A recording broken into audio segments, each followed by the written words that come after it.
ಎಲ್ರಿಗೂ ನಮಸ್ಕಾರ. ಎಲ್ಲರಿಗೂ ಶಾಂತರಂಗ ಯೂಟ್ಯೂಬ್ ಚಾನಲ್ಗೆ ಸ್ವಾಗತ. ಯಾರ್ಯಾರೆಲ್ಲ ವೀಡಿಯೋಸ್ನ ನೋಡ್ತಾ ಇದ್ದೀರಾ ಪ್ರತಿಯೊಬ್ಬರಿಗೂ ಕೂಡ thank you so much.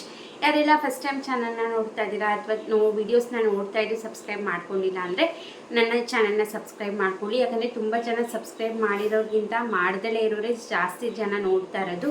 So ದಯವಿಟ್ಟು ವಿಡಿಯೋಗೆ ಲೈಕ್ ಮಾಡಿ, ಚಾನಲ್ನ ಸಬ್ಸ್ಕ್ರೈಬ್ ಮಾಡ್ಕೊಳ್ಳಿ. ನಿಮಗೆ ನನ್ನ ಚಾನಲಲ್ಲಿ ರಾಜ್ಯ ಸರ್ಕಾರ, ಕೇಂದ್ರ ಸರ್ಕಾರದಿಂದ ಬರುವಂತಹ ಹೊಸ ಅಪ್ಡೇಟ್ಸ್ ಆಗಿರ್ಬೋದು, ಹೊಸ ಯೋಜನೆ ಬಗ್ಗೆ ಮಾಹಿತಿ ಆಗಿರ್ಬೋದು, ಅಥವಾ ಪೋಸ್ಟ್ ಆಫೀಸ್ನ ಸ್ಕೀಮ್ಸ್ ಬಗ್ಗೆ ಆಗಿರ್ಬೋದು, ನಾನು ಪ್ರತಿಯೊಂದ್ರ ಬಗ್ಗೆಯೂ ಕೂಡ ಅಪ್ಡೇಟ್ ಮಾಡ್ತಿರ್ತೀನಿ. ಹಾಗಾಗಿ ಚಾನಲ್ನ ಸಬ್ಸ್ಕ್ರೈಬ್ ಮಾಡಿಕೊಂಡು ಬೆಲ್ಲೈಕನನ್ನು ಕೂಡ ಆಲ್ ಅಂತ ಸೆಲೆಕ್ಟ್ ಮಾಡಿಕೊಂಡ್ರೆ ನಿಮಗೆ ನೋಟಿಫಿಕೇಷನ್ಸ್ ಬರ್ತಿರುತ್ತೆ. ನಿಮ್ಮ ಫ್ರೀ ಟೈಮಲ್ಲಿ ನನ್ನ ವೀಡಿಯೋಸ್ನ ನೋಡ್ಬೋದು.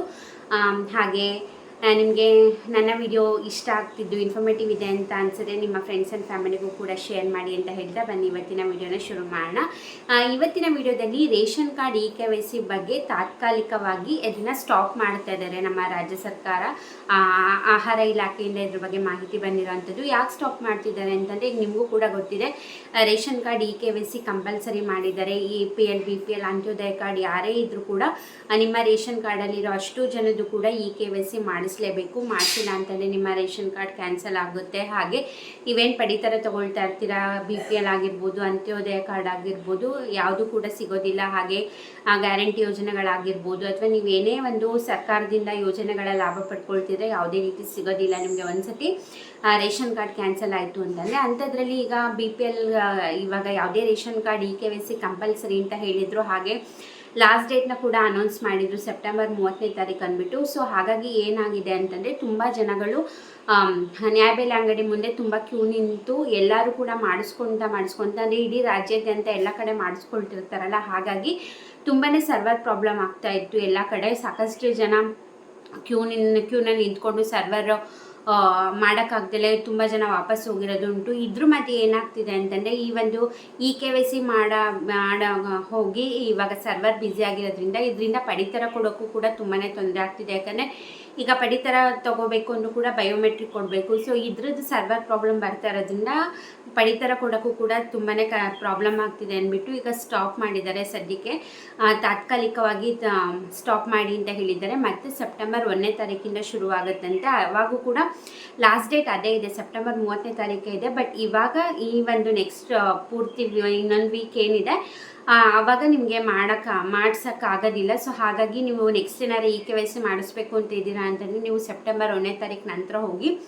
ತುಂಬ ಜನ ಮಾಡ್ಸೋಕ್ಕೆ ಹೋಗ್ತಾ ಇರೋದ್ರಿಂದ ಆಲ್ ಓವರ್ ಕರ್ನಾಟಕ ಮಾಡಿಸ್ತಾರಲ್ಲ, ಹಾಗಾಗಿ ಸರ್ವರ್ ಪ್ರಾಬ್ಲಮ್ ಬರ್ತಿದೆ. ಮೇ ಬಿ ಸೆಪ್ಟೆಂಬರ್ 1ನೇ ತಾರೀಕಿಂದ ಶುರು ಮಾಡಿದಾಗಲೂ ಕೂಡ ಇದೇ ಥರ ಪ್ರಾಬ್ಲಮ್ ಆಗುತ್ತೋ, ಅಥವಾ ಸರ್ಕಾರ ಬೇರೆ ಯಾವ್ದಾರೋ ಸರ್ವರ್ ಪ್ರಾಬ್ಲಮ್ ಬರ್ದಲ್ಲೇ ಇರೋ ರೀತಿ ಏನಾರ ಪ್ರಿಕಾಷನ್ಸ್ ತೊಗೊಳ್ತಾರೋ ಏನೋ, ಅದಕ್ಕೆ ಈ 1 ವೀಕ್ ಟೈಮ್ ತೊಗೊಂಡಿದ್ದಾರೆ ಅನಿಸುತ್ತೆ. ಇವಾಗ ಸ್ಟಾಪ್ ಮಾಡಿದ್ದಾರೆ. ಇವಾಗ ನೀವು ಮಾಡ್ಸೋಕ್ಕೆ ಹೋದರೂ ಕೂಡ ಮಾಡ್ಸೋದಕ್ಕಾಗೋದಿಲ್ಲ. ಸೊ ಹಾಗಾಗಿ ಯಾರೂ ಹೋಗೋಕ್ಕೆ ಹೋಗಬೇಡಿ. ಅದಕ್ಕೋಸ್ಕರ ನಾನು ವಿಡಿಯೋ ಮಾಡ್ತಾ ಇರೋದು. ನೀವು ನೆಕ್ಸ್ಟ್ KYC ಮಾಡಿಸ್ಬೇಕಂತಿದ್ದೀರಾ ಅಂತಂದರೆ ಸೆಪ್ಟೆಂಬರ್ 1ನೇ ತಾರೀಕು ಹೋಗಿ.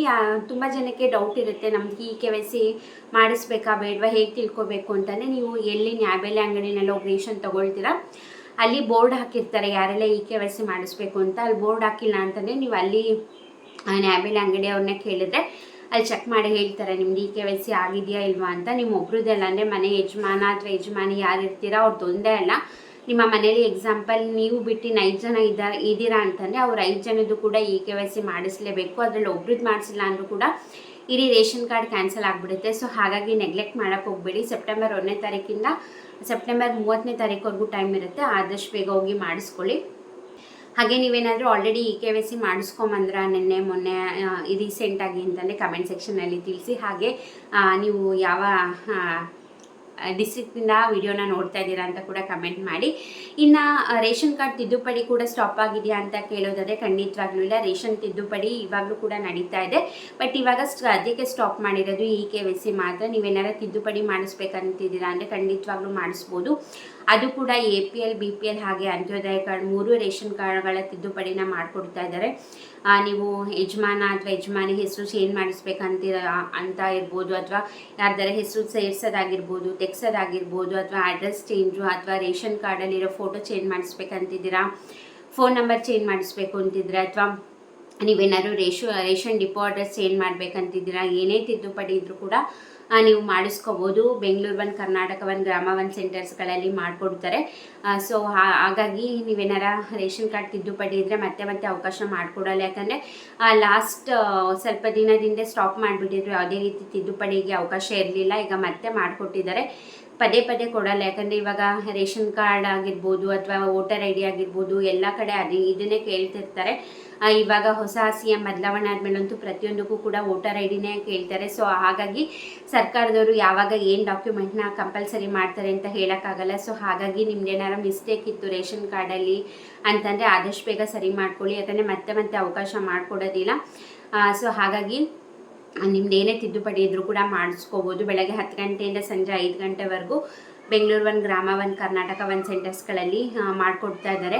ಸೊ ಬೇಕಾಗಿರೋ ದಾಖಲೆಗಳು, ನೀವೇನಾರ ಹೆಸರು ಸೇರಿಸ್ಬೇಕು ಅಂತಿದ್ದೀರಾ, ಎಕ್ಸಾಂಪಲ್ ಏನಾರ ಚಿಕ್ಕ ಮಗುದು ಹೆಸರು ಸೇರಿಸ್ಬೇಕು ಅಂತಿದ್ದೀರಾ ಅಂದರೆ ಮಗುದು ಬರ್ತ್ ಸರ್ಟಿಫಿಕೇಟು, ಹಾಗೆ ಪೇರೆಂಟ್ಸ್ನ ಆಧಾರ್ ಕಾರ್ಡ್ ತೊಗೊಂಡೋಗ್ಬೇಕಾಗತ್ತೆ. ಅಥವಾ ಹೊಸದಾಗಿ ಮದುವೆ ಆಗಿ ಬಂದಿದ್ದಾರೆ ಅವರ ಹೆಸರನ್ನ ಸೇರಿಸ್ಬೇಕು ಅಂತಿದ್ದೀರಾ ಅಂತಂದರೆ ಅವರ ಆಧಾರ್ ಕಾರ್ಡ್ ಹಾಗೆ ಮ್ಯಾರೇಜ್ ಸರ್ಟಿಫಿಕೇಟ್ನ ಸಬ್ಮಿಟ್ ಮಾಡಬೇಕಾಗತ್ತೆ. ಅಕಸ್ಮಾತ್ ಯಾರ ಮೃತಪಟ್ಟಿರೋರ ಹೆಸರು ತೆಗೆಸ್ಬೇಕು ಅಂತಂದರೆ ಡೆತ್ ಸರ್ಟಿಫಿಕೇಟ್ನ ಕೊಡಬೇಕಾಗತ್ತೆ. ಸೊ ಈ ಥರ ನೀವೇನು ಚೇಂಜ್ ಮಾಡಿಸ್ಬೇಕು ಅಂತಿದ್ದೀರಾ ಅದಕ್ಕೆ ಏನೇನೆಲ್ಲ ದಾಖಲೆಗಳನ್ನ ಬೇಕು ಪ್ರತಿಯೊಂದನ್ನು ಕೂಡ ತೊಗೊಂಡೋದ್ರೆ ಖಂಡಿತವಾಗ್ಲೂ ನಿಮಗೆ ತಿದ್ದುಪಡಿ ಮಾಡಿಕೊಡ್ತಾರೆ. ನೀವು ಇಲ್ಲೇ ಹೋಗಬೇಕು ಅಂತ ಆನ್ಲೈನಲ್ಲೂ ಕೂಡ ಮಾಡ್ಕೋಬೋದು, ಇಲ್ಲ ಆಫ್ಲೈನಲ್ಲೂ ಕೂಡ ಮಾಡ್ಕೋಬೋದು.